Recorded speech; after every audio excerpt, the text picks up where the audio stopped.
It's time for This Week in WordPress, episode number 299, entitled We Have All the Birgits and Remkuses. It was recorded on Monday the 24th of June, 2024. My name's Nathan Wrigley, and I'll be joined by Remkus de Vries, Birgit Pauli-Hack and Birgit Altsum, and as we're a WordPress podcast, we're going to focus mainly on WordPress.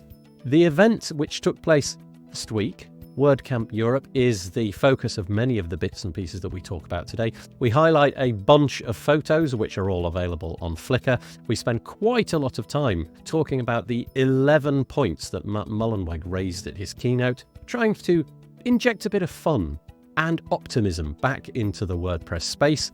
We also look at various bits and pieces that Birgit Pauli-Hack brought to bear. She has a table on the make.wordpress.org website which highlights what features are available inside of the core WordPress blocks, but we also highlight some of the bits and pieces she's been doing on Gutenberg Times. We also talk about the photo directory and whether or not it needs to be more professional, more high quality, if you like. What does data liberation mean to you? Does it mean Joomla to WordPress, Drupal to WordPress, WordPress to WordPress? What about Page Builder A to Page Builder B in WordPress? That dominates our conversation a lot today. We also talk about a few deals lying around, particularly Remkus' new tool, which is called Scanfully. And it's all coming up next on This Week in WordPress. This episode of the WP Builds podcast is brought to you by GoDaddy Pro, the home of managed WordPress hosting that includes free domain, SSL, and 24/7 support. Bundle that with the Hub by GoDaddy Pro to unlock more free benefits to manage multiple sites in one place, invoice clients, and get 30% off new purchases. Find out more at go.me/WP Builds. And by Bluehost. Redefine your web hosting experience with Bluehost Cloud. Managed WordPress hosting that comes with lightning-fast websites, 100% network uptime, and 24/7 priority support. With Bluehost Cloud, the possibilities are out of this world. Experience it today at bluehost.com/cloud. Hello there. Whoa, check it out. I've never actually noticed that. It's episode number 299. We're one away from 300. That's bonkers. Episode number 299 of This Week in WordPress. I do apologize for the hiatus. Yeah, that'd be big. I do apologize for the hiatus. It was because I went to WordCamp Europe, where, funnily enough, all these people, they were there. And I saw all of them in various states of disrepair. That is to say, me in various states of disrepair, not them. It was a really fun event. Maybe we'll get onto that a little bit later, but an absolute pleasure to have you back. If you are watching this live, fabulous. If you're listening to the audio, then you'll be able to check out the show notes. But if you're listening to this live, we'll push it out as a podcast episode, so audio, video, all that kind of stuff. But also link to all of the bits and pieces that we're mentioning today. You'll be able to find that at wpbuilds.com. Go to the archives menu, click on the little down arrow and go to This Week in WordPress, and it will be living there. Just a few bits of housekeeping. Ever since Facebook decided to hobble their API for things like this piece of software to get into the groups, there's really only one place to go, and that is to that page. If you want to make a comment, go to wpbuilds.com/live. I'll make it obvious. I'll put in, oh, sorry, Birgit. I do apologize. That's just, that's right. It's just the way the platform works. And you've got two options. You can either be logged into Google and you can use the YouTube comment, which are at the side of the video if you're on a desktop, or on the player itself. Top right-hand corner is a little black box which says live chat, and you can go in there, and you don't need to be logged into anything. In that case, you don't need a Google account or a Facebook account. So any of those comments will drop in. But yeah, go and friend it. Go and share it with your friends, relations, hamsters, guinea pigs, cats, parrots, even, whatever you like. Tell them off. Yeah. What's that? Dogs, just dogs. Yeah. Okay. Cats, dogs. Okay. We can go with dogs if you like. Yeah, that's fine. Stick insects. I don't care for them, but you. Not too bothered. Any kind of sentient creature, go and share it with them. We'd love to have your comments. And I do appreciate those people that have made the effort to put comments in already. Thank you very much indeed. Before we get onto that, though, let's just go round the houses and introduce all of the bits and pieces. I'm going to do it in the order that it's in my show notes, not the order that they're on the screen. So first up is there, Remkus de Vries. How are you doing, Remkus? I'm well. How are you? Yeah, good. Really good. Have you recovered from your very, very long drive? Yeah. I needed about 2 days, I guess. Yeah, So yeah. last week, Monday and Tuesday were basically my weekend, and then, well, not really like no work, but relax. Nice. Remkus drove to WordCamp Europe from where he lives and showed some amazing pictures of the passes and the Oh, yeah. valleys that you drive through just before you get to Torino as you go through the Alps. Oh, quite jealous. I flew over it in about 4 seconds. It was kind of nice, not as I like inspiring. my version better. Yeah, I agree. Anyway, Remkus, as you're about to discover, has a nice new thing that he's launching, but we'll get onto that a little bit later. But other than that, Remkus is a WordPress performance specialist building fast and scalable websites. He's also the co-founder of, here it is, Scanfully. Go and check it out already, a WordPress site health monitoring service. He's the co-founder of Future of Teams, with somebody who I think we're going to mention a little bit later, and a prolific podcaster and publisher of a newsletter over at Within WordPress. So thank you for joining us today, Remkus. Really appreciate it. Good to be here. Thank you. We're also joined by, how do we do this? Because we've got all the Birgits. There's all the WordPress Birgits on the one show. Sorry, Birgit, your face is still being hidden by that awful graphic. Wait, let me get rid of that. That's awful. How do I get rid of it? Where is it? It's a caption. There we go. Great. So first of all, we've got Birgit Pauli-Hack, who's over there. How are you? I'm good. Thank you for having me on the show again. Oh, you're welcome. And you've got some things which you're going to be dropping in the show today as well. Birgit was also at WordCamp Europe. We exchanged funny waves from distances quite a few times. Yeah, there was quite a lot of face pulling and things. A sentence, yeah. But that happened with quite a few people. Yeah. Anyway, Birgit Pauli-Hack is the publisher of the Gutenberg Times, which we'll mention in a moment. This is a site which is created around news in the WordPress block editor space and beyond. She hosts regular Gutenberg live Q&As on YouTube and hosts the podcast Gutenberg Changelog. Birgit has been contributing to the WordPress open source project since 2014 and contributes now full-time, sponsored by Automatic. Very nice. Thank you for having the time to join us. Glad to be here. Yeah. And this is a problem because now we've got the other Birgit. What are we going to say about you, Birgit Olsen? Birgit 1, Birgit 2. That's really weird. That's right. Pink one. Okay. It is. Let's try that. All right. Let's see how we go. How are you? I'm fine, thank you. You're very welcome, Birgit. And I did a week of recovery, so yeah, but yeah. I had about 3 days of recovery, and then I got the dreaded Rona-virus, and I'm still in the recovery. I thought I was being so smug. All of my friends on YouTube and Facebook and all those were going, "Oh, I've got coronavirus." I didn't get coronavirus. I'm totally immune. And then on Friday last week, it was like, "Oh, darn it!" Yeah, it got me. But I'm in recovery mode, and I've got my medication in a cup. So we'll see how we go. I got just only 2 or 3 nasty mosquito bites, which inflamed, and I needed to take antibiotics because of a bacterial infection. It's not really good working with my artificial hip replacements. So, so I need to be very cautious about that. Yeah. So, yeah. Tim Nash messaged me. He's often on this show, and he said it's like WordCamp plague. Like you go there and you come home and everybody's basically unwell. Anyway, the other Birgit, as she's called herself in the show notes, is a creative polymath. Let's go pink. Pink Birgit is a creative polymath and advocates for diversity, equity, inclusion, and belonging as the spearhead of the global WordPress DEIB working group. More on that later. Besides her profession as a personal branding consultant, she contributes contemporary art and whimsical textile designs and surface patterns. She hosts a regular series about DEIB on the Do the Woo podcast show, The WordPress Way. So that's our panelists today. Hope you enjoy it. Like I said, if you've got any commentary, please just drop it into the the chat widget, and we'll try to get to it. A few of you have done that already, and oh gosh, more than a few. Bloody heck, just runs away with you, doesn't it? Look at that. Okay, let's make a start. The first one is just a hi face from Hendrik. Nice to have you with us. Courtney is joining us and saying hi to Hendrik. Let's go through. There are people talking about what they were doing since they've been to WordCamp Europe. So Courtney's here saying that basically she slept and needed a week to recover. Last week, oh gosh, it's about 25 degrees here and I'm burning up, Courtney. It's 38 degrees where she is all week. No doubt we'll get a Peter Ingersoll weather update at some point if he's still alive and well in Connecticut. Cameron Jones joining us from Australia. Good evening, he says, although it feels awfully cold and wet like in the UK. Yes, for once in my life, we have better weather than Cameron. Fantastic pictures from the drive, says Hendrik.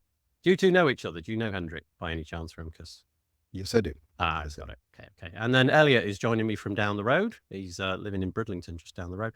Patricia's joining us. Thank you for your kind offer of coming on this show. Unfortunately, not unfortunately, Birgit beat you to the thing there. And then good morning, says Peter. Here we go. The show has finally begun. Good morning from Connecticut. After a weekend with both heat and strong thunderstorms, it's currently 26 degrees centigrade, 78 Fahrenheit and sunny. Peter Ingersoll, you're a legend. I love it. Love the fact that you do this. Anything else? Good morning, says Marcus. Lovely folks. Enjoy seeing most of you in person over a week ago. Medicine in a cup. No, it's not that kind of medicine. It's called Lemsip. No. You can't. Everybody knows exactly what that is. I can't. If I tip it, it's yellow. It's like this yellowy. So yellow, even yellow with whiskey. Yes. I won't buy a bottle of that. You have. Come on. Oh, honestly. Right. I guess it might be a hot toddy. No, it's called Lemsip. Honest. Right. Anyway, moving away from this toxic subject. Brilliant. Okay, so thank you all for joining us. Keep the comments coming because it makes the show really entertaining. I never ask, right? Can you three see the comments in the platform? Yeah. Yes. Remkus can't. Have you gone to the live chat thing? I'm zoomed in, so I don't see it. Okay. Right. It's just if you see any and you want me to raise them, just, shout, because sometimes I'm so busy. Yeah, I'm waving back to Hendrik. Team Munich, yes. Yes, sounds good. My alcoholic cleaning soda is that yelling. No, wait. There's a whole meme beginning here, and it's not true. Well, it's slightly true. All right, let's get stuck into the actual meat and the bones of the show. This is us. WPBuilds.com. As you can see, we are sponsored by GoDaddy Pro and Bluehost. Much thank you to them for keeping this show going. I really appreciate it. You can go and click on the links on the page there. So GoDaddy Pro, Bluehost, thank you so much indeed. Moving on from there, just a quick one. This is apropos of nothing. I've asked the panelists today if they go here, and there's no way I'm going to be able to pass this on to you because the URL is just utter nonsense, but it's Flickr. It's the album for WordCamp Europe 2024. I know Remkus in particular has probably got some interest in this because his son was there for the whole 3 days of the conference taking, I'm guessing he took hundreds, maybe thousands of pictures. I think he said something thousands. Yeah. I thought like 8,000, I think. Wow. Good grief. Anyway, they've been whittled down to something, I think, what does it say here? Nearly 3,500 photos. And if you were in attendance, I'll make sure to put the link in the show notes for this. There's some absolute crackers. People walking around with some seriously impressive camera equipment, taking what have ended up being absolutely brilliant photos. So if our guests want to find a particular photo, and indeed audience members, if you can find it, if you go to, Google Flickr WordCamp Europe 2024 Torino, what you see on the screen, if you want to go and find a picture that you think is particularly cool and share it in the, in the chat for this, I'd be really appreciative. That'd be really nice. So there's that. But the first bit of proper news comes from Birgit number one. And it's Birgit in white shirt. That's right, white shirted. Yeah, white Birgit, pink Birgit. There we go. That'll do. White shirt. Yeah, I know this feeling. So Birgit, you produced this article this week, which I just thought was kind of nice to just let everybody have a look at. It's a roster of design tools per block for WordPress 6.6, the 6.6 edition. And it boils down to this great big table. What was the purpose of you throwing this together? Well, it's actually an update from a similar table from 6.1 that I did, where I heard some rumblings in the community that it's really hard to figure out which design tool goes to which block, and can they do borders, yes or no? Can they do gradient, yes or no? Are the dimensions added to all the blocks or not? And this gives you an answer to that and added a few columns there. That's why the hover solution, and props to the meta team, because the make blog is so small, very good. The last 4 columns were hidden before, and now you see them all, the duotones. And there were 3 things that I added to it. One was the shadows, which blocks can do drop shadows, and then which block can do. You need to. Sorry, I've gone away now. Right. Yeah. I don't have it memorized. Which blocks can do background images, and there were in 18.6 Gutenberg plugin were a few more, and then the last one is which block are actually available to do block bindings or pattern overrides. Yeah, and there's because it's not all blocks for everything, but so you have, it's a fast overview for developers, theme developers mostly, to kind of see which block supports which design tool. It's not the most impressive or usable kind of table, but it's right now what we have. But we are working on a different kind of system, but that takes probably another year or so to get it done. Yeah. So the green box is okay. So the column block can do everything except align, and doesn't have duotone and doesn't have the background image yet, and is not available for pattern overrides or block bindings. The columns block, however, there's a line block, but so the green dots are, which is available, and the empty or dashes can do it. Okay. Yeah. No, I just thought it was really neat way for developers to just sort of grasp in one handy thing what will be available in their their themes by default at the moment. Well, 6.6. Well, that was the message I got when I published that for the 6.1 release. And just to get it right, it's not what comes in with 6.6. It's what has been in WordPress since the last update. So it's 6.2, 6.3, 6.4, 5, and now 6. So it's cumulative. Yeah, well, that's brilliant. Thank you so much. I don't know if either Remkus or Birgit, Pink Birgit. Oh, this is ridiculous. Anyway, I'm going to stick with it. Has anything to add about that? I just wanted to raise I'd mentioned it. I like. We have it. Yeah, I really appreciate that, and it takes a lot of work to put it into. But I want to raise one question. Also, Courtney asked in a comment. Does this table overview land someday in the overall documentation? Is there any ideas on that to make it more accessible also? Well, we have the idea for in documentation, when it would be landing in the Gutenberg documentation, and I'm alone thinking about it, I get hives, because you have to put it all in Markdown, and building tables in Markdown is just for something. Horrible. You don't want to really do it.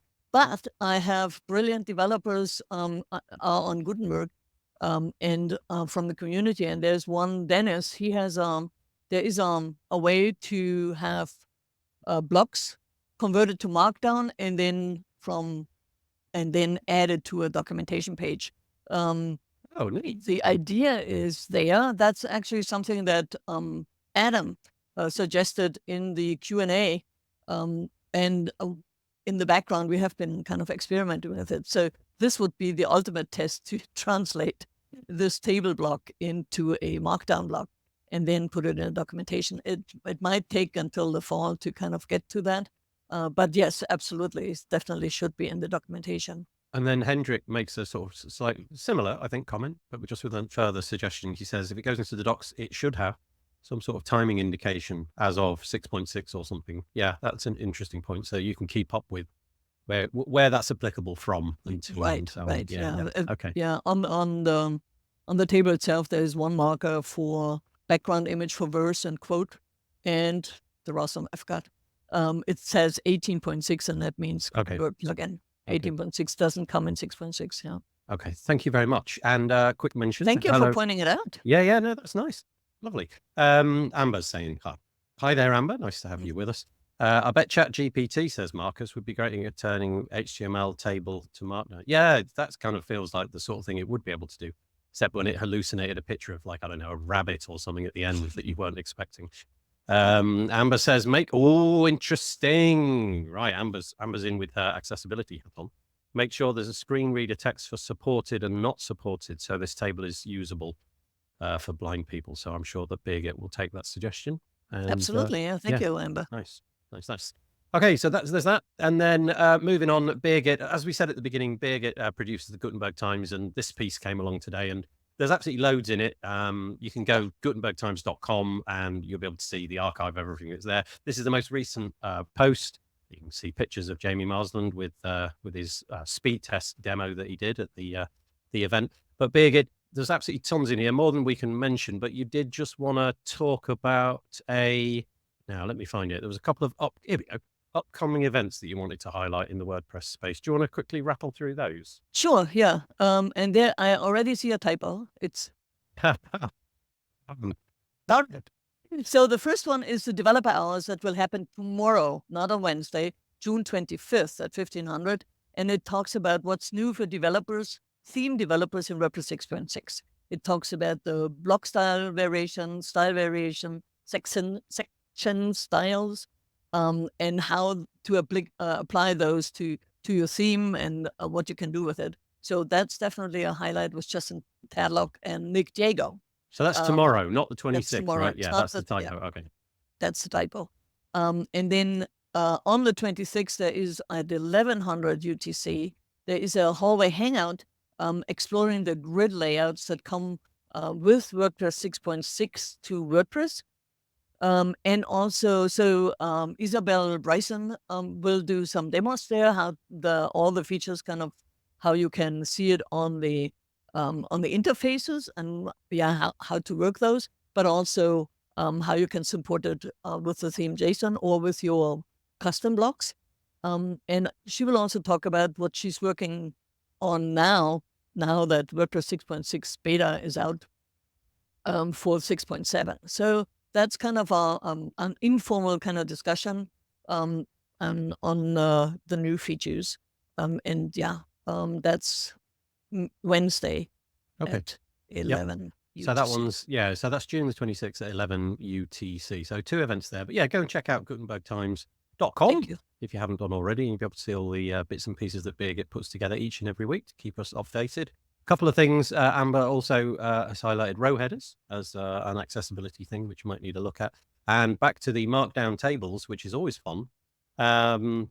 Patricia, thank you, says that making them in Obsidian, markdown in Obsidian tables are quite easy to do, and then copy the file. Ooh, a neat little trick.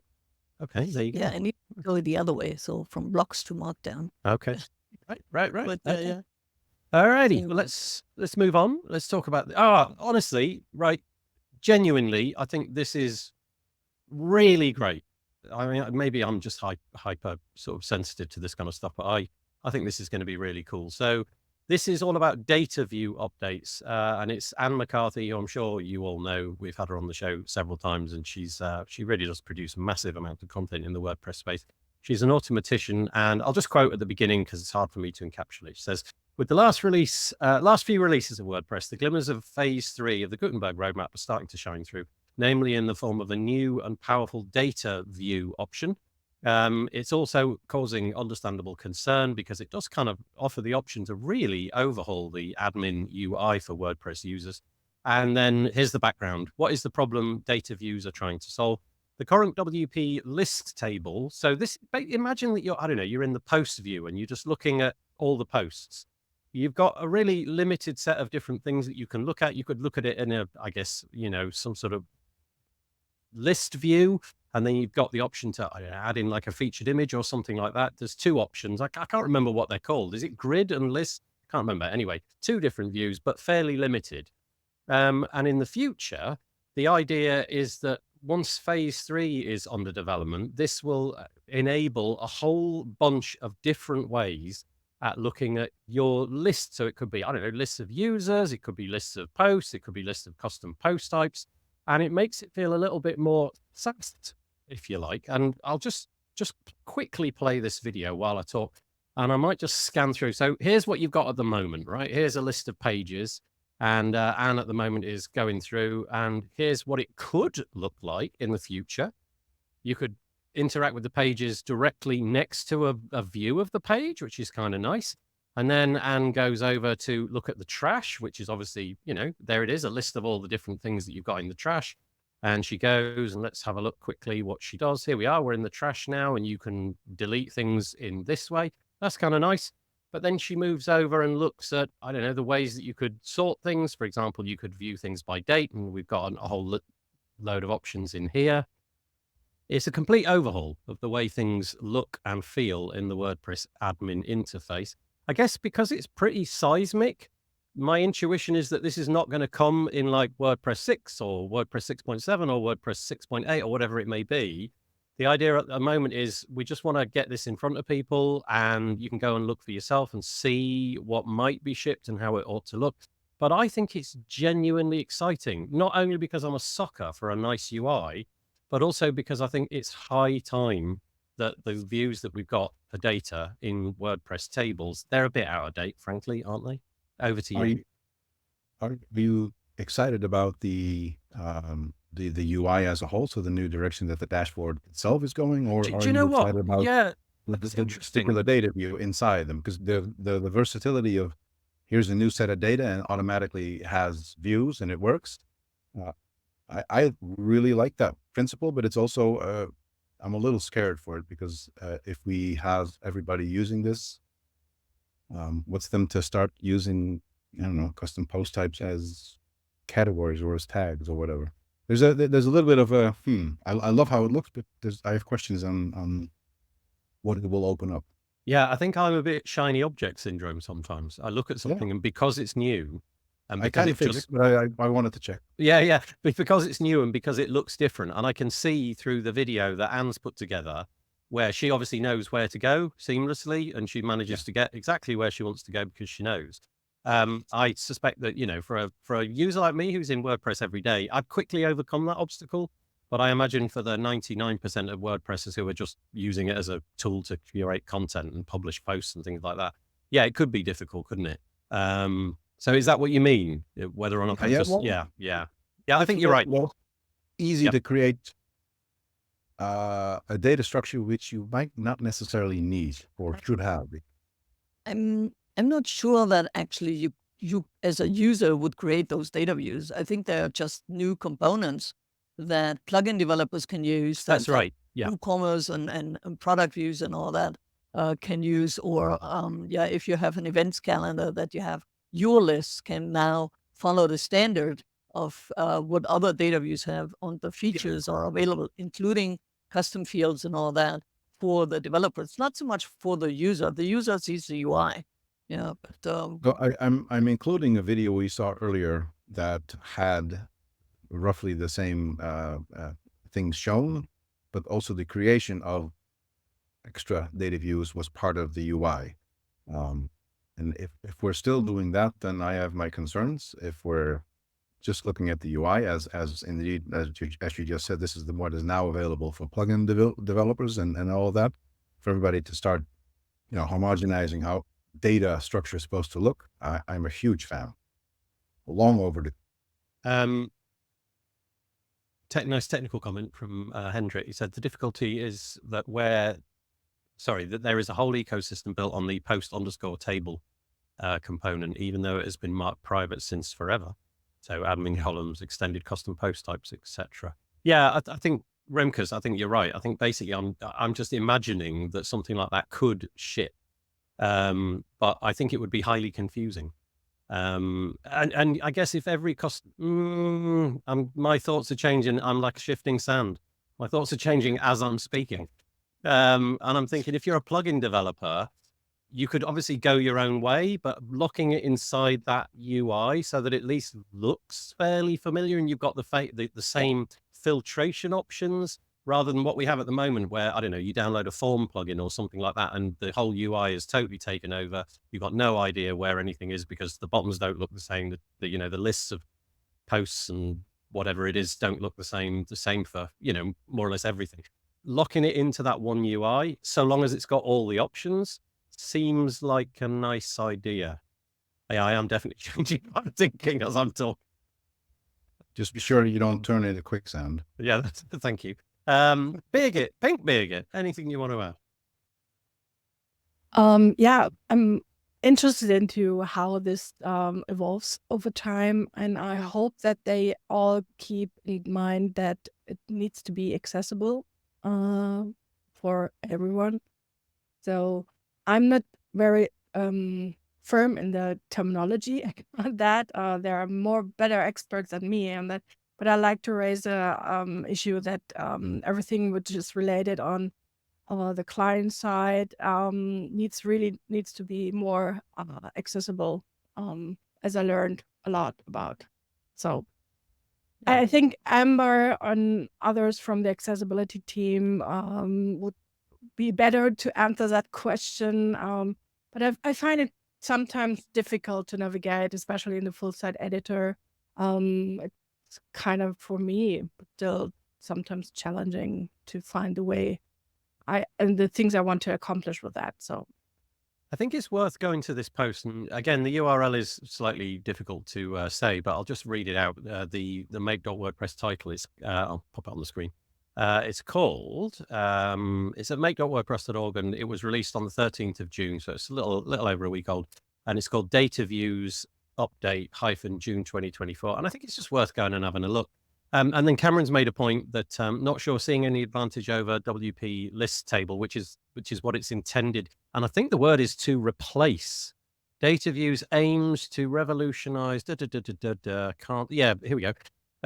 Currently, those views are known as WP list tables, and Data Views seeks to replace those over time. So it's definitely supposed to be, one in, one out. I guess my counter to that would, I don't really have a counter to that. I just probably am just guided by the way it looks more than anything else. But anyway, worth going and checking out. Anybody want to add to that before we move on?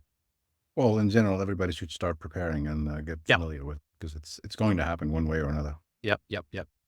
Okay. Yeah, and the data views component, if you're a plugin developer, you can actually check it out on the storyboard and on the Gutenberg GitHub repo, and add it to your, test it out Okay. on your plugin screens. Yeah. Thank you. Okie dokie. Right, the next thing. Bit of promotion for the WordPress London meetup. We've had I think 3 of these now since we restarted, maybe 4. And the next one is coming up later this week. So on Thursday this week, June 27th, if you're in the London area or indeed in the UK and wish to travel, it's happening in central London, not far from the river. It's at Clavio's offices, and it's happening from 6:30 to 9:30. I can't remember if the reservations have been full, but I know that there is a wait list should the reservations fill up.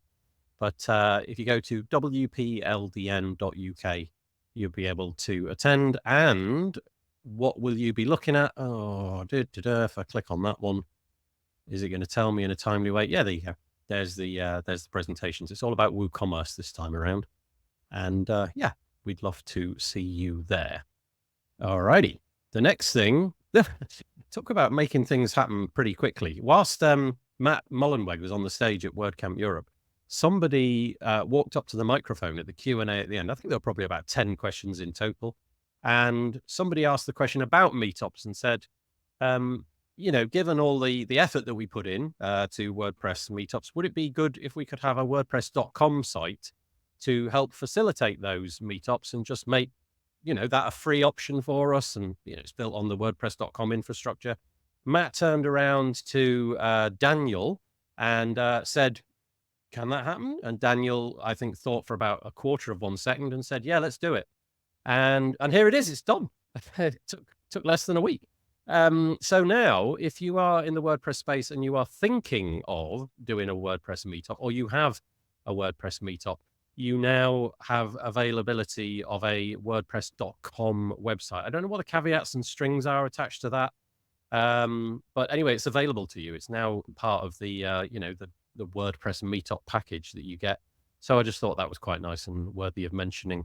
I'm not sure if WPLDN will go for that or if they've got their own solution rolled out at the moment, but I just thought that was quite nice and an example of where something fairly significant happens in a heartbeat, which was kind of nice, because I suspect if that question hadn't have been asked, this wouldn't have happened, which took all of 10 seconds to make the decision on. It was nice. Anybody want to comment on that before we move on? Nope. Great initiative. Yeah. Oh, it's wonderful. Yeah. Neat, right? Yeah. Okay. Right. So, if you didn't know about this, WordPress has a photo directory, and Sam Alderson has some opinions of it. The WordPress Photo Directory is a place where you can go and upload your photos. There are some caveats around that. We've had Michelle on this show before talking about it, but you can go and upload photos, and the caveats are fairly sensible. Things like, I guess it can't depict things like nudity. You're not allowed any faces. And there's a bunch of other sensible defaults, given that it's going to be free and open source. You upload your photo, and then a member of the team that moderates that goes and says yay or nay. What Sam is saying is that because it's such a loose arrangement, upload a photo, somebody will approve it. And because there aren't real tight constraints about what qualifies as a usable photo, I think Sam thinks that some photos are getting in that really never will be used. And I'm probably guilty of this because I have uploaded photos and approved them, or I've been sat next to Michelle while she was approving them at WordCamp Asia. And they're nice pictures, but there's not really a part of my brain engaged going, is this actually usable? Is the quality high enough? In my head, it's high enough. But so I think what Sam's basically saying is, do we need some objective standards? She's obviously a very, very keen photographer, so has an intuition as to what a good photo looked like. But the thought is, let's make it into a quality resource, not just some sort of, I don't know, cheap equivalent of a free resource. And so can we have some guidance? And here's the suggestions. The quality of the photos needs to be high, whatever that means. The photos need to be utilitarian for a website. So pictures of my hamster, maybe not. I actually don't have a hamster, so that would be a weird picture. And the trainers need to be moderated so that they know what they're looking for, because at the moment, I guess anybody who is contributing to the photo gallery directory, there isn't really any guidance around that. So if there were some ironclad rules about what could and could not go up there, that would be good. So all in all, seems like a fairly sensible suggestion to me. I guess, maybe a few people will have things turned away because they're not of this high quality standard, but why not? What do you think? I linked to it in my newsletter, saying that I think this is an experiment at least worth looking into. Yeah, because I think it makes a lot of sense. It is. If you browse through it, there's super random stuff there that I go like, sure, it's a picture, but my hamster, Remkus, that's the one that you found. Yeah. It looked kind of dead, but dead. It's definitely not alive. Nor is it dead. Yeah. No, but it's I like it. So normally not a big fan of extra rules, but I think in this particular case, if we want to make it the quality a bit higher, you need to have something in place. I agree. Well, I don't know. I'm kind of on the side to rather have it wide open than to have additional gatekeepers on something that's free. Yeah.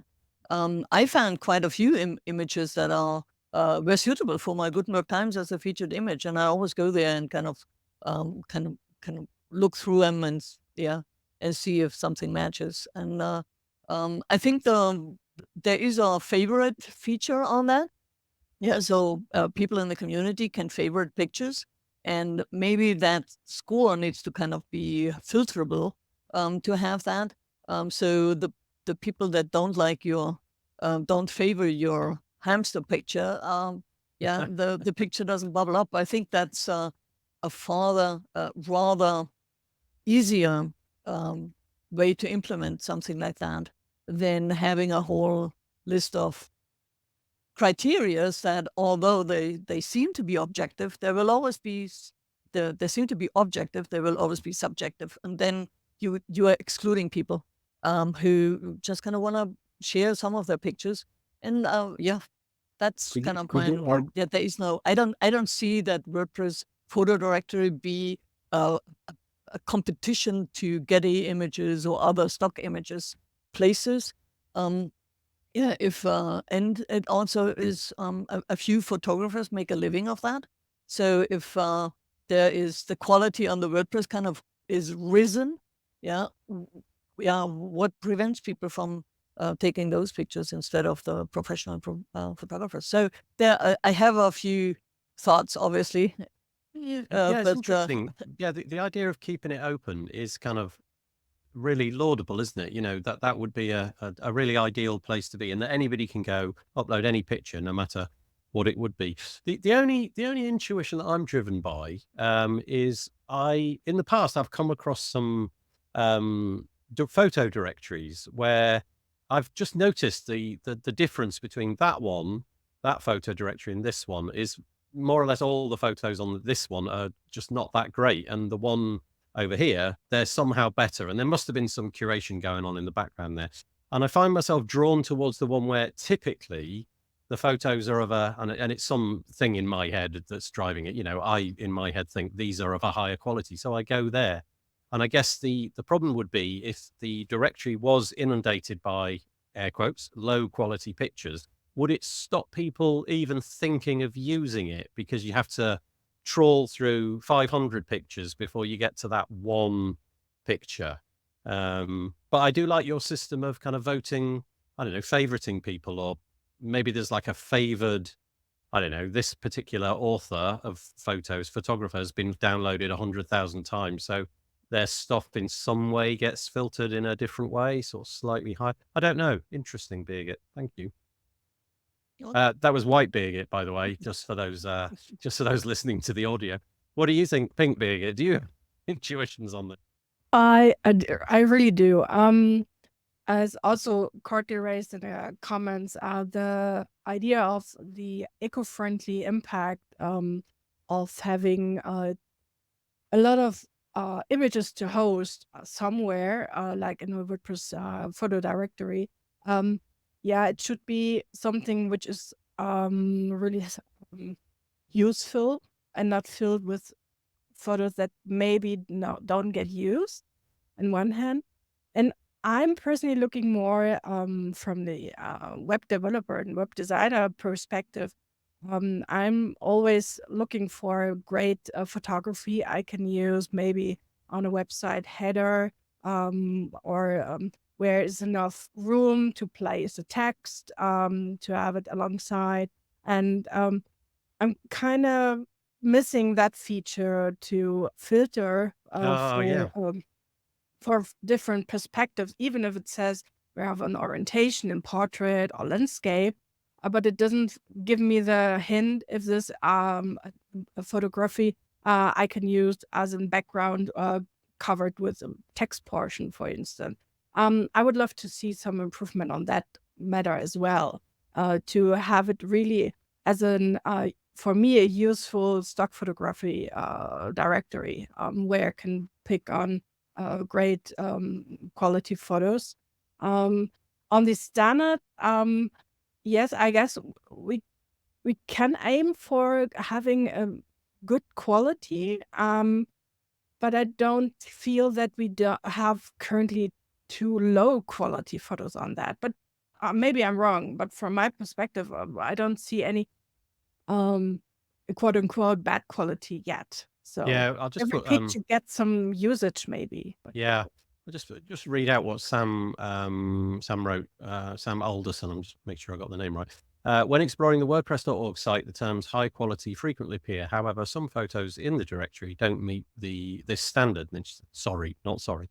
In my opinion, the photo directory, which I believe needs a name change, should be a repository of high quality stock images freely available through Openverse and the internet for people who need suitable photos for their websites but cannot take them themselves. And as I mentioned, there were certain things, and the conclusion basically is this. Define what high quality means. So, rather than just sort of guessing, there's a definition of what that is. Enhance the moderator training so that the people who are saying yes or no to the pictures actually know what the guidelines are. Although, as we'll find out in a moment, we're trying to move away, I think, from being too fixated on guidelines. Rebrand the directory, so give it a new name, something like the WordPress free stock photography, something like that. Implement editorial oversight, promote sustainable practices. So this is the bit that Courtney meant in terms of, if you're more critical about the photos that you got on there, you're storing less bits. And then celebrate contributors, and maybe that's the way of raising the profile of certain people so that they rise to the top. Anyway, nice to have, but I guess always room for improvement. So thank you, Sam, for that piece.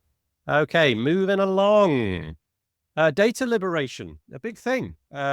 Although, as Matt said in his, I'm going to call it State of the Word, but of course it wasn't, in his address at WordCamp Europe, he feels that this project, it was much spoken about towards the end of 2023, and then it kind of slowed down a little bit. But I think the intention is to push it in the year, well, in what remains of 2024, so that we can liberate our websites. But one thing that kind of seems to have got missed, data liberation, it felt like was being talked about in terms of getting your Drupal site to WordPress, getting your Shopify site to WordPress.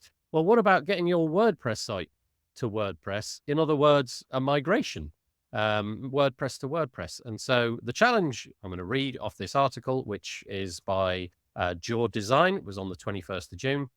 The challenge of WordPress to WordPress migrations. This is exciting news for anyone who has ever struggled with that. Those migrations are going to now be an important part of the data migration project. Making WordPress sites easier to move could free you from being locked into a specific host, let you set up a local staging environment to test changes, or even let you take a copy of your whole site as an archive.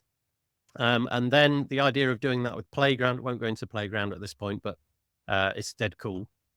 Something in particular they're excited about is the potential of using WordPress Playground. In fact, the primary proposal for making this whole migration WordPress to WordPress thing happen would be through Playground, using site transfer protocol, which leans heavily on Playground. And you can check out the track ticket here. Anyway, nice to see that this is being done. Honestly, the data liberation project is fine. I'll never use it in the Drupal to WordPress, Shopify to WordPress, Joomla to WordPress, because I'm all about WordPress. I haven't built anything not WordPress for years. So this is the most exciting bit for me, backing something up at the click of a button. So I'm pleased to see that this is going forward, as Matt promised in his address. I don't know if anybody wants to say anything about that, but anyway, the floor is open. I think the data liberation is, so for the migration, it's an interesting one, because the one that comes to mind to me the most is, what if you want to migrate from a particular page builder to site editor, or vice versa, or whatever. People can choose whatever they want, but there are going to be people wanting to move away from whatever they're currently using to whatever else there's out there. If we're so keen on saying that we have a process and the system in place that is has the goal of data liberation, we need to, in my opinion, also look for those scenarios, because that is also data liberation. The amount of lock-in people have on their sites with some site builder builds it for them, they then use it, they're unaware of the choices being made, and then for whatever reason they choose to no longer go with their current site builder and they go to a different agency or whatever. Yeah. Then how do you migrate from this to that?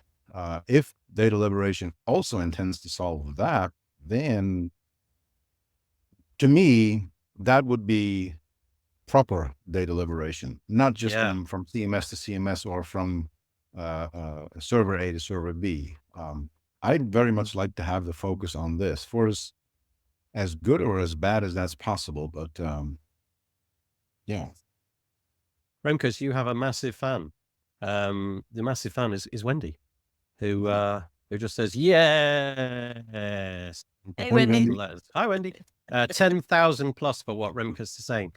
Do you know what's interesting? Is that piece of it, Remkus, has totally failed to lodge itself in my brain. That in some sense, when I now hear data liberation, I immediately think CMS to CMS, and now WordPress to WordPress. But you're right. A big promise of that was like Beaver Builder to, I don't know, Gutenberg or whatever it may be. And that's probably a bigger piece, isn't it? If you go back a little bit further than the currently popular page builders, which are Elementor, Divi, Beaver Builder, Bricks. Visual Composer.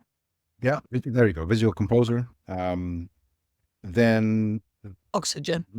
And Oxygen, and there's more, but there's a whole list. But like a few years back, you had Hybrid. What was it called? No, by Chris Pearson. That's ages ago. It's ages ago, but there's still plenty of sites running that. I know what you mean, and it's gone out of my head as well. Yeah. And they probably need a proper revamp instead of just a data migration.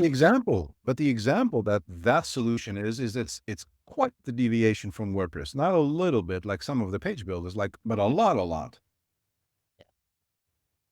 Don't we want to have those?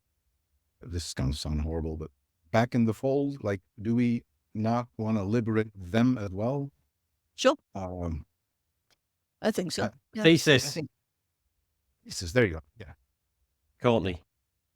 Yeah, no, that piece had totally dropped out of my head as part of the data liberation project. And in fact, that would, well, especially if you're a WordPress agency taking on legacy websites, that piece is going to save you so many hundreds of hours of time. That's really interesting how I forgot about that. Yeah, that's the most important bit that I would obsess about. WordPress to WordPress, interesting for me for side projects because I can migrate things easily, command line and things like that. But the idea of getting a Beaver Builder layout to become a, I don't know, Gutenberg layout. I don't mean layout in the back end. I mean layout on the front end is absolutely fascinating. Gosh, can you imagine the amount of work that's going to go into that? And hopefully the vendors of all of those page builders and whatever tools you're using will come along for the ride, because it's not just an egress, it could be an ingress of customers. Doesn't all have to be all like proprietary page builder to Gutenberg. It could be proprietary page builder to other proprietary page builders. So it's kind of in their best interest to build those solutions in as well. Interesting. Birgit, anything you want to say on that? Yeah, it would make my life much more easier to have some kind of transfer when clients approach me with some Visual Composer site and want to get it into full set editing. And yeah, it's kind of crazy. My many page builder owe me a new haircut or a hair color appointment because I have so many gray hairs from alone venting about. This is so yeah, definitely yes. White Birgit and Nathan, but this is what did this. That's why we both got the gray hair. I actually took a look at a friend's site this week. He wanted something doing, and I just took one look at it, and I was like, no, I'm not. No, yeah, there's too much of that weirdness in there, and it wasn't a page builder. It was I don't know, a bunch of custom templates and PHP files, and it was no. The horror is really when you have it was real one page builder installed and on your own side. Yeah. Interesting. It feels like a really laudable project. Whether or not it'll ever get to the point where it's 100% perfect and everything is satisfied is very, very doubtful. But a nice idea. So yeah, I talked about it with one of the agencies, and they have for their own migration built a some code for WP Builder that was kind of Visual Composer ages ago to Gutenberg. And I asked them, so would you make that available for the community? And they said, well, it was such a hard job for every use case. Yeah, so we only have that start of it, but then we had to modify it so considerably for every other use case that you cannot release it for community and then have the expectation that it goes one-to-one. Yeah, so that's one thing. But there are, so I know that TenUp has what we didn't talk about is actually classic editor to block editor. Right. Conversion. And I think they are working on the Gutenberg project on some of it. to make that a little bit less prone that you have to actually look at the page to convert it, but to do it through the back end of it. And there were quite a few tools available that the enterprise people created, but they're not in the public domain or in the Creative Commons or what you call it, GPL. Or available for the community. Yeah, so if you're an agency dealing with clients, it must feel like a bit of a gut punch if you go to that client and they say, well, yes, you've got a WordPress site, and I know that you want to carry on using WordPress, but honestly, it's a complete rebuild because your previous agency used this thing. No, wait, hang on, but it's WordPress. I know it's WordPress, but they use this thing. No, but it's WordPress. We paid them to build us a WordPress website. I know, calm down, put the gun away. That must be quite galling and a little bit peculiar, especially in the advent of things like Shopify and Squarespace, where you go from one Squarespace to another Squarespace, just like a button, and it's done. Yeah. Okay, right. Let's move on quickly, shall we? Right. Next piece is James Giroux, who I think we learned. Actually, I don't think we mentioned the name, but Remkus, am I right in saying Future Teams that you mentioned in your bio? This is you and James collaborating, right? Yep. Although this piece is on James's website, and James was there in person at WordCamp Europe and sat, as I think many of us did, the auditorium was full, sat through the 11 reasons why the future of WordPress is bright. And it's kind of an interesting take. In the past, a lot of the sessions that Matt does have focused on things like statistics and things like that. This was much more of a, aspirational thing where he stood up for about 40 minutes and he just was trying to say to everybody, there's been a lot of doom and gloom. We focused on the negatives a lot in the recent past, but here are some reasons why we might be positive. So this is James's thoughts on Matt's thoughts, if you like. And I've just highlighted a few, and there's a lot more to say. You can go and watch it on YouTube, the original thing. So I'm just going to quickly scan through. So here we go. So here are some of the things that Matt said. First of all, the first one of the 11, simple things should be easy and intuitive and complex things possible. And Matt talks about a big problem that I'm sure we all know about, the rookie problem. And we've just mentioned, the data liberation thing adds to the whole miasma of it all. We haven't figured out how to facilitate new and probably very importantly, in brackets, younger folks getting into the project. It should be easy and intuitive to collaborate, meet up, participate, and in events, etc. And I think we do have this as a bit of a problem in the WordPress space. I think it is quite hard to understand what's going on. So I don't know if anybody wants to just dwell on that one before I move on to the next one. Nope. Oh, okay. The other thing which Matt kind of talked about was he was comparing the fact that dynamic sites are better than static sites. So in other words, encourage people to get back into blogging, get people to use dynamic functionality which is built inside of WordPress, get excited about that and try to get your clients excited about that. Documentation should be easy, wiki easy to edit. So at the moment, creating documentation is fraught with difficulties. There's a few people that can do it and most people just consume it. But Matt talked about the potential to open it up to something a bit more like a Wikipedia where anybody can go in and fiddle with the documentation and what have you. I don't know if I've quite parsed that right, but anyway, that would be a nice thing. Forums, bring back the forums, make forums popular again. I don't know if that ship sailed, to be honest. I can't remember the last time I went to anything outside of WordPress for forums. I don't tend to do that for other things. But anyway, that. Do you consider Reddit as a forum? Oh, I don't really use Reddit, Remkus, so yeah. Reddit is a forum, yeah. Yeah. I can also see that private clubs can use bbPress, and there is an initiative to rejuvenate bbPress and BuddyPress in the community. Yeah, so James also said something. Yeah. James also mentioned Discord, which I guess is a kind of like it's a SaaS-based forum, but it basically is a forum. It's sort of backwards and forwards. Discord is more a chat platform like Slack. Yeah. But it's more extendable and a lot of use in the design space, but also in the gaming space. Yeah. But we've got good forums. The architecture of them works perfectly well. So make more use of them, make them more essential, the fulcrum of the project. Here we go. Plugins and themes with community infrastructure. This one just jumped right out at me, at least anyway. What if it was possible, if you were a plugin or theme developer, to have a pre-ready, so a bit like we talked about with meetups having WordPress.com, what about if you could have something ready for you? So you built a plugin, it's approved on the repo. What if it was ready to go so that you could build out your own kind of, well, it says here, imagine a future of WordPress where communities grow and plugins and themes are officially supported with deep infrastructure provided by .org. I don't know exactly what that would look like, but that just seems so self-evidently sensible, like a support forum or whatever it may be. Anyway, I'll just blaze through them and then you can tell me at the end. Some of them I didn't want to comment on particularly. So this was the one I was highlighting earlier. We can't over-index for guidelines and requirements. In other words, if there's a good idea, but it's not ticking a guideline box, we should let the idea get through.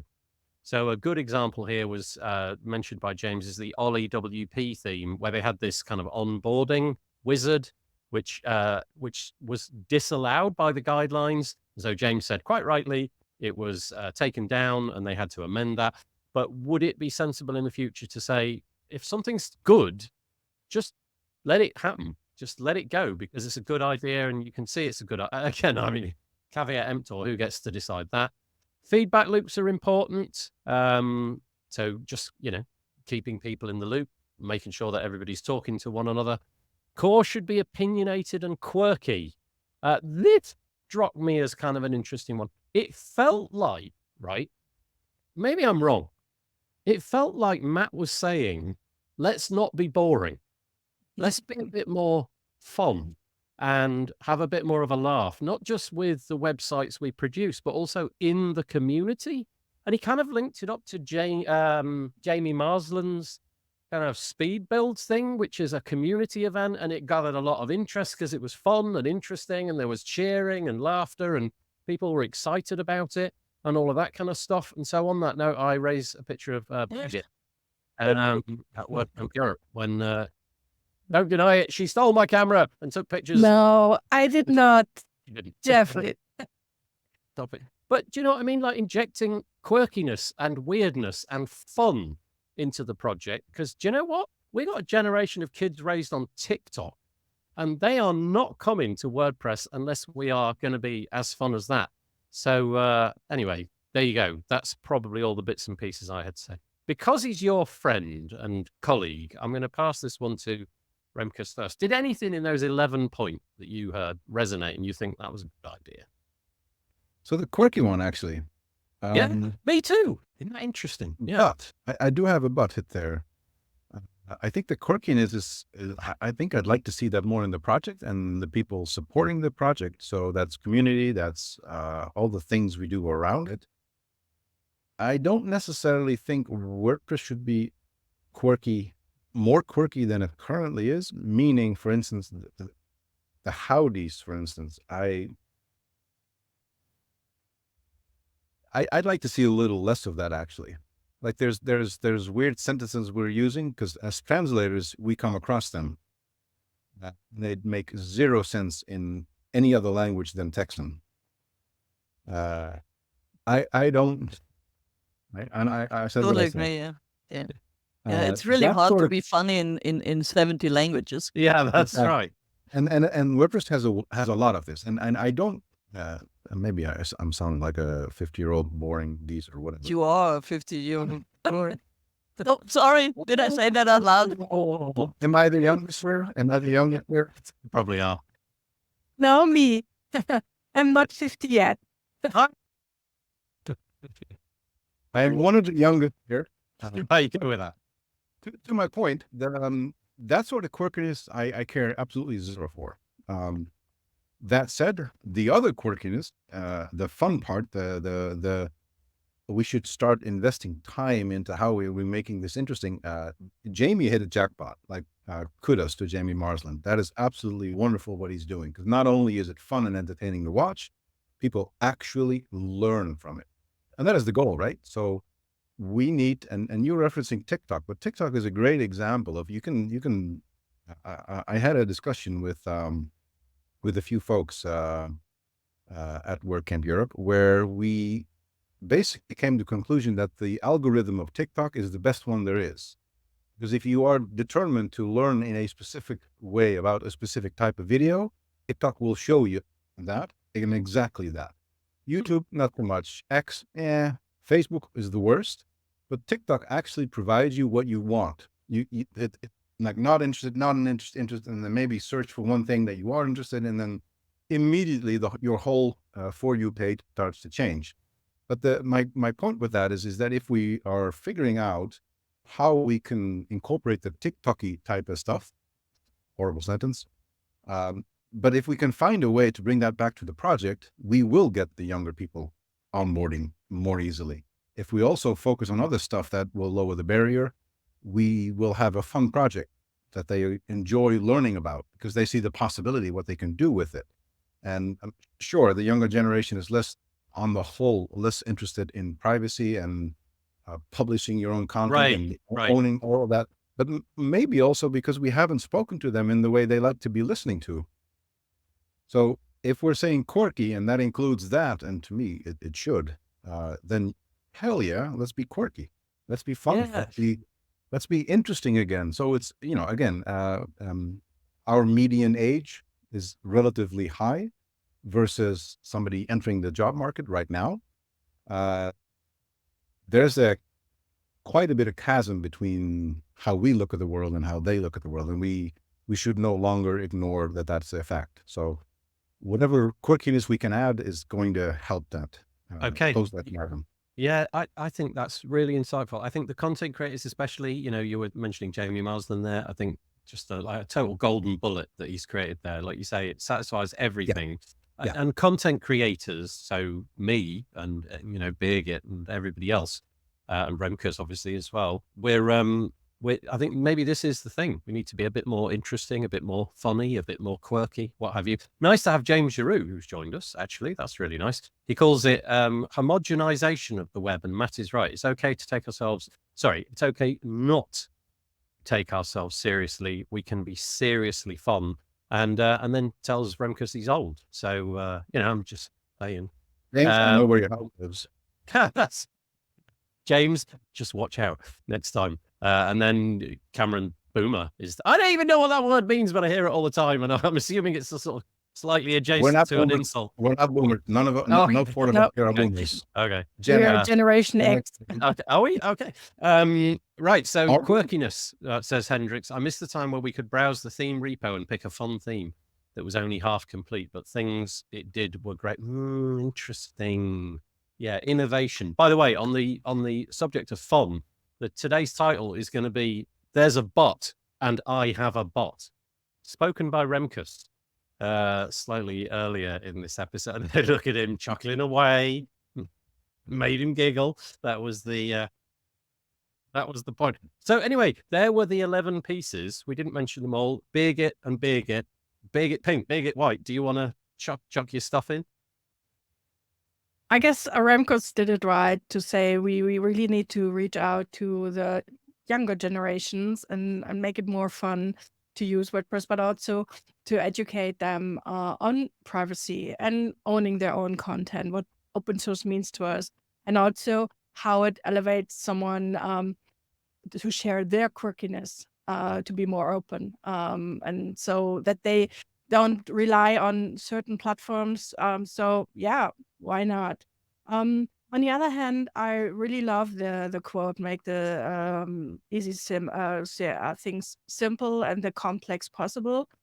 I hope that we can work on towards that as well, so that it makes easier to deal also with complex topics, especially within a community, and address such things by not taking ourselves too seriously, but take it seriously. So yeah, my 2 cents on that. And white Birgit. Yeah, I think it was right that Matt named it the number one of the things that he wanted WordPress to be, this simple things, intuitive. and the complex possible, because the site editor brings a lot of concept to WordPress non-coders or site builders that they didn't have to deal with it before. What's the difference between a page and a post? It's a long time, 20 years kind of explanation. Yeah. But what's the difference between a template and a page? Yeah. And there were some confusions in, editing and I'm now a page or a template, where people then were surprised that they changed something and it was changed all over the website. Yeah. So I think we need to kind of really look at the interfaces, and that's to take the confusion out, to have the intuitive kind of come in again. And now that some of the features have really settled well, I think that could be a focus on the design team and the developer team.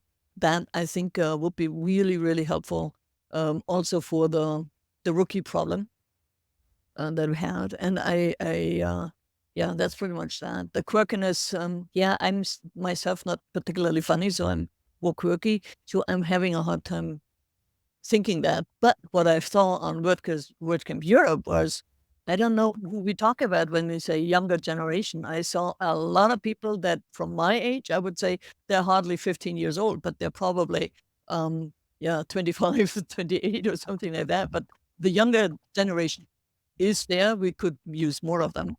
And learn from them what is the TikTok-y way of presenting content, and look at them what they're doing when they talk to their own audiences. So Cameron says, so obviously Cameron's coming out of Australia at the moment. He was in the UK for a long time, but there weren't that many events going on at that point. But he did come to WordCamp Europe. So he said, seriously need to do something to attract the younger people. Says he's almost 30. Good grief. I remember the days vaguely. I'm almost 30, and the only people who are younger than me at any WP events are, I don't know what that word is. What is that word? Nepo babies? I don't know what the word is. That won't keep it going for too long. Yeah, that's interesting. And you heard it here first. The gauntlet has been thrown down. James is challenging Remkus to a TikTok dance. I will see that. US. And I know Remkus is really hard in dancing. I remember the first WordCamp Europe in Leiden and the party after party. Brilliant. Can I recommend a 2-round contest, right? Round 1, right? You and James head to head, and we've got to do this, right? Because it's fun.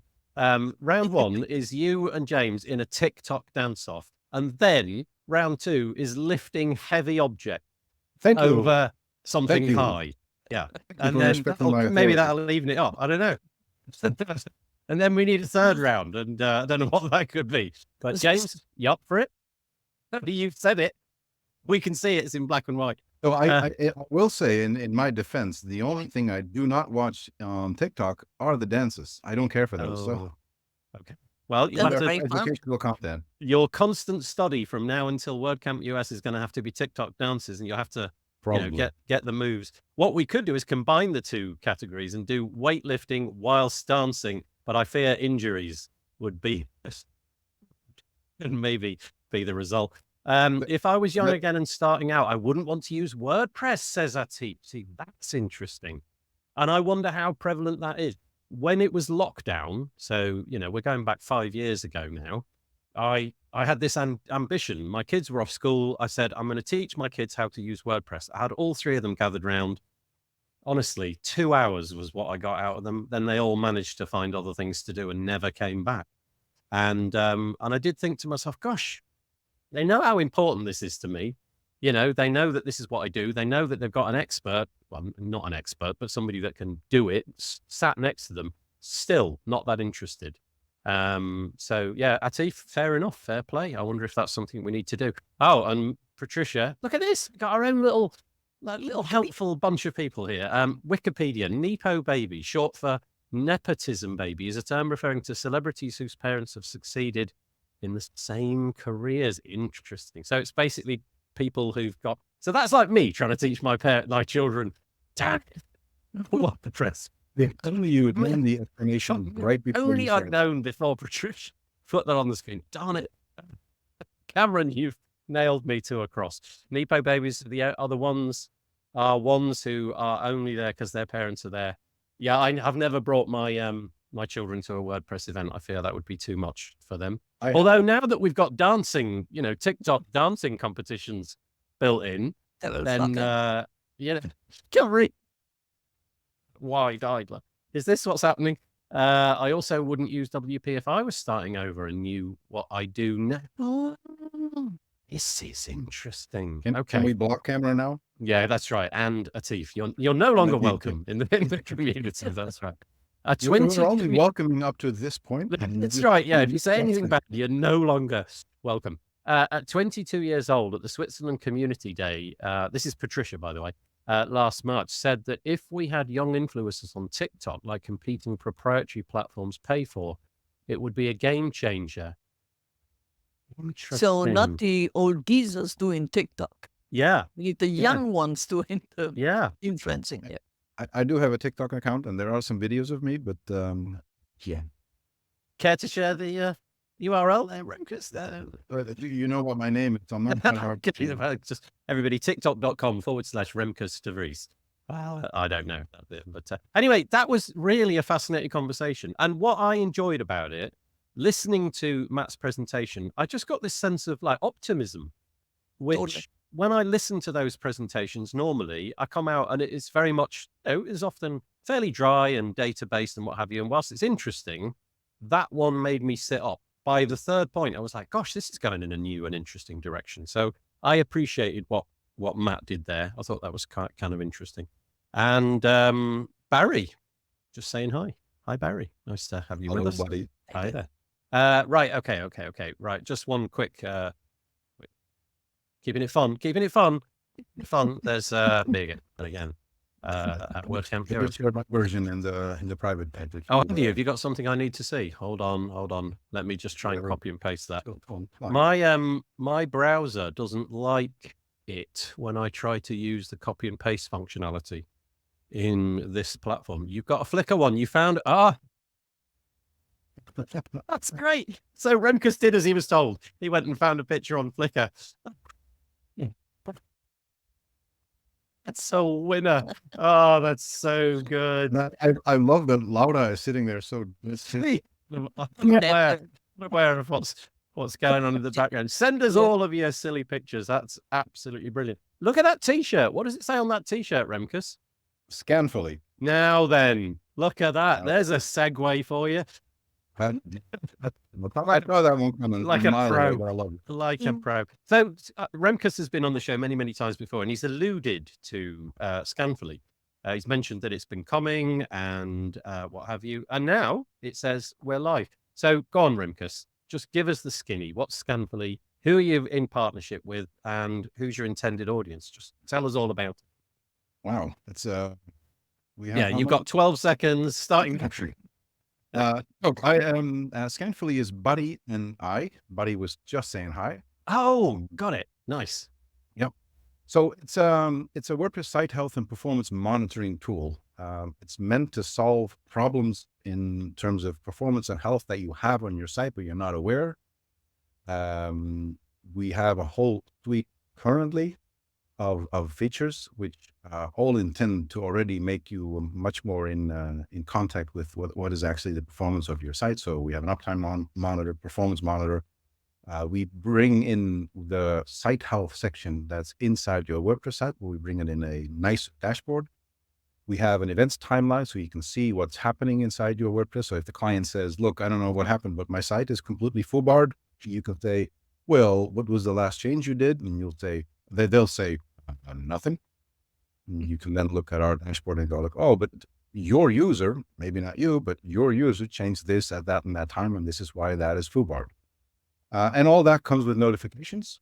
We launched last week. And there's plenty of more stuff we're going to add going forward. But the goal is essentially to help you find the healthiest version of your WordPress site. And that's, you can throw any metric at us and we'll eventually incorporate it. So Scanfully can be found at the, easy to remember, scanfully.com. Yes. This is the We're Live blog post. So I guess if I go to scanfully.com, will end up at the homepage. So here's probably a bit more of the marketing material about what you're going to get. But I don't know if you noticed on the page, I'll just go back. I don't know how long this is going to go on for, but at the moment it looks like you're offering a discount, but I can't say from what to what, but it's $2.99 at the moment per site. Is that like an introductory offer for the next week or so, or? No, it'll be there a little bit longer, but it is an introductory offer. We just don't know how long the introduction will be. Okay. But could be a couple of months. Okay. So you heard it here, probably third, not first, because Remkus has definitely mentioned this before, but Scanfully.com, go check it out. Thank you, Remkus. Oh, intended audience. That maybe. Oh yeah, yes, please. Yeah. We built it for essentially anybody who cares for their site to be healthy. We think theoretically that's everybody, but we're aware that if you make money with your site, it's a little bit more prevalent. We also built it API first, meaning we can integrate any and all features into anyone's dashboard. Obviously, probably some programming on their side as well, but we are, for instance, larger agencies that have their metrics in a dashboard, or hosting companies that want to add one or multiple of our features. All of those are essentially, we consider our target audience. You have somebody that's on board by the looks of it. He likes the look of it. This is Elliot. Scanfully looks great from what I've seen so far. Looking forward to seeing what the new features are that are going to be added in the future. So Elliot is if I may say, thank you, Elliot, because and also thank you for being the very first paid customer. Ooh. Elliot from Yorkshire. Oh, that's so nice. He lives just down the road from me. Once when I had to go for a hospital appointment, I asked him where I could park, and he was very helpful. So he's been helpful to me, and he's been helpful to you. Yes, Elliot for the win. I think we should drag him to WordCamp US and get him to do TikTok videos. Speaking of which, at WordCamp US, Hassa, I don't know how to pronounce your name. I'm really sorry. Yilmaz. Okay, thank you. At WordCamp US 2024, we tried to do more video content. WordCamp EU. Yes, apologies. I've just got that in my head now. WordCamp EU 2024, we tried to do more video content in the form of reels on Instagram, I guess that is. So I feel like we're trying to move more towards catering to the younger generation, but obviously it was not on TikTok. We don't put this out on TikTok, but I can't see how this show's ever going to work on TikTok. Scroll through to watch an hour and a half of this week in WordPress, summarized in, I don't know. Yeah, anyway, thank you for that comment. That's really nice. But there you go, Scanfully.com. Go and check it out. Thank you, Remkus, for bringing that to our attention. Remkus, I have a question. Was it really only three euros per or dollars per site as an introductory offer? Or is it, okay, thank you. Yeah. That's a cool price.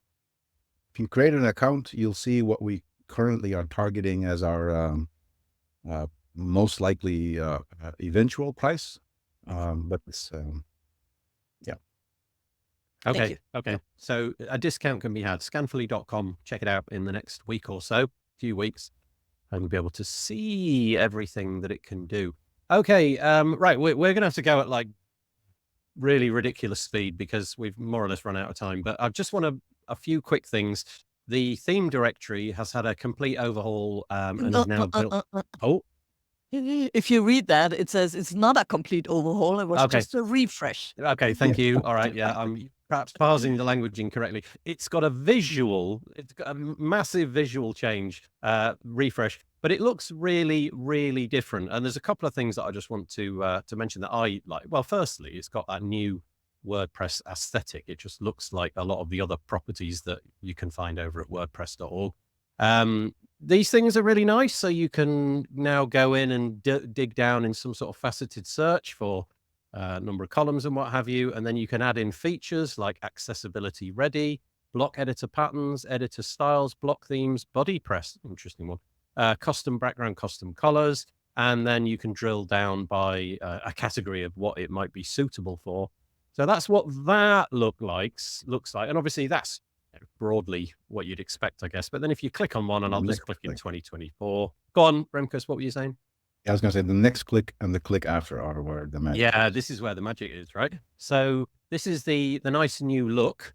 So a couple of things. You've got the option to adapt the style variations. So you can see at the click of a button. I recall earlier that one of these wasn't working. So, oh no, they all seem to be working now. Maybe it was on a particular one. So you can see a whole bunch of style variations, obviously leveraging the technology that's built inside of WordPress now. It's really nice. The usual different bits and pieces that you used to see before in terms of ratings and what have you. Then a bunch of back patterns, and you can show all the patterns, all of that. But here's the bit. Here's the best bit. The button, the preview button. Click the preview button. I'm going to do it in a new tab. Open it up. Look at that. Wait for 3 seconds. Ready to go. Ready to go. Example of what this website might look like. I'm probably clicking around far too quickly, but how nice is that? The ability to really get a perfect understanding of what your website would look like with the different content. You're looking at patterns and various different things. So that all comes from the preview button. My understanding is that preview button is opt-in by the theme developer, because we had a fun moment, I don't know, 6 months ago where that was sort of turned on by default. And anyway, I just think that's really nice. Bringing it to the masses, making it more easy to understand what your theme is gonna do. So over to you guys if you want to comment on that. Yeah, I really like it. It has this one nice, clean design from the rest of the WordPress site, WordPress.org site.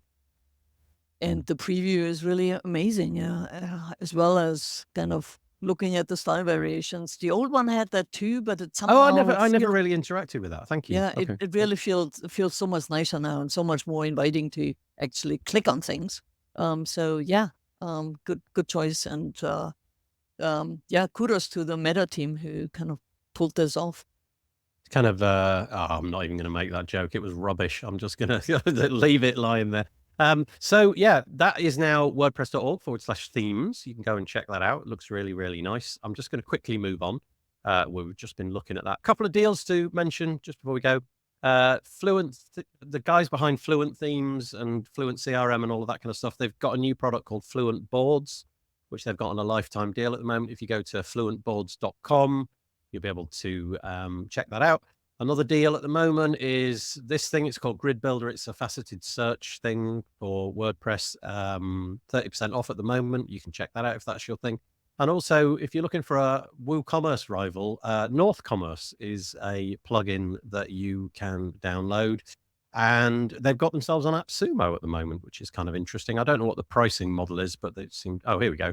$49. I don't know what that gets you, but scrolling down will probably tell us. That's for one site, but it's AppSumo, so it's a lifetime thing. You'd have that for life. So anyway, there you go. Remkus, it looks like you want to butt in there. No, I was going to say I'm 50, so it's a short life, but okay. Yeah, I like it. Okay. And just rounding I've learned to do self-deprecating humor. No, it's good. It's good. It's the most desired outcome. Okay, Birgit has got a couple of things. I'm so sorry, Birgit. We're going to be in such a rush, unless, of course, you guys are happy to stick around for an extra 2 or 3 minutes whilst Birgit explains it. We're short. Give us a thumbs up, Birgit, yeah. And Remkus. Are you happy for another 5 minutes or so? Yeah. Okay, so here we are, the WQCommunityCollective.com. Yeah. Incentivizing DEIB in WordPress. I'm so grateful for Courtney Robertson and Siri to even launching this initiative, the WP Community Collective, even if they're currently looking for a new fiscal host to host the raised funds. But I love that they are taking into account to raise funds or give stipends to contributors who actively advocating for diversity, equity, inclusion, and belonging. And so that folks who are really interested into that, and also more and then non-coder work contribution, and they are promoting that and helping, supporting someone who's maybe going to the WordCamp and maybe is not a speaker, but a contributor who wants to go to the contributor day, especially when, like, I needed to raise funds to go to WordCamp Europe this year. because I wasn't accepted as a speaker this year. I'm fine with that, but it left out to apply for some speaker assistance travel fund. So I needed to crowdfund because I was as a table lead for the DIB working group for the diversity, equity, inclusion, and belonging table there. And maybe it sparked the idea. I don't know exactly, but I really appreciate that Courtney and Say opted in to raise this as a project within a community collective. And thanks for that. Really, really appreciate it. So, sorry, you carry on. Please reach out also if you have further questions to the project. Reach out to Courtney Robertson and Sarit. So I'm going to link to this into the show notes. This particular article is called Incentivizing DEIB in WP, and the headline is the WP Community Collectives Incentivizing DEIB in WP program aims to promote diversity, equity, inclusion, and belonging within the WordPress community. And then the program financially supports individuals who promote DEIB via the WordPress community within a specific event or role. And they will provide, I guess there are criteria on the application process, stipends of between $200 and $2,000. And here are all the requirements down here. So we will link to that in the show notes. And yeah, that's the first one that you wanted to bring to my attention. And the other one was your little WordCamp Europe recap, I think. Did you want to say something about that? It's not my personal recap. It's more the recap. Apologies, the freshly created DIB working group. I proposed last year on the same occasion the question if we can establish a formal DIB team within a WordPress community. It didn't get that answer I wanted to get, but we reached the goal that we had a Slack channel on Make WordPress Slack account, and we got a GitHub repository where we collect our issues and tasks. And I put a recap on our first official Contributor Day table. We had a dedicated table for promoting diversity, equity, inclusion, and belonging in WordPress. And I did a small recap on what we have achieved during that day. And I'm really glad that we had the chance to also collaborate with the Italian community. They did a survey on contributor and the state of DIB. And the goal is to have this survey localized for each local community with the same questions, with the same set of questions, so that every local community can also survey the state of the DIB within WordPress. But still, there's a lot of work to do. And I just want to go on a comment of James Giroux. I'm still working on that we have maybe some form of people and culture team within the WordPress community. There are so many overlappings with the sustainability team and the mentorship, contributor mentorship group, and the Five for the Future initiative and the community team. There's so much confusion going on, but also a lot of overlapping, because sustainability isn't only the environmental sustainability, but also the social and the economical sustainability.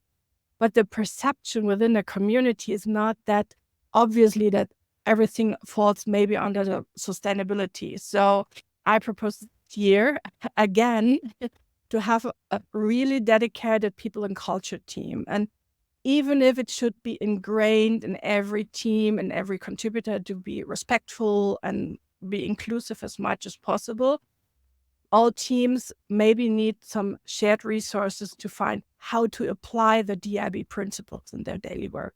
And that is why I still like to have some dedicated team where other contributors can go to and get education and educate themselves and so on. So a lot of work.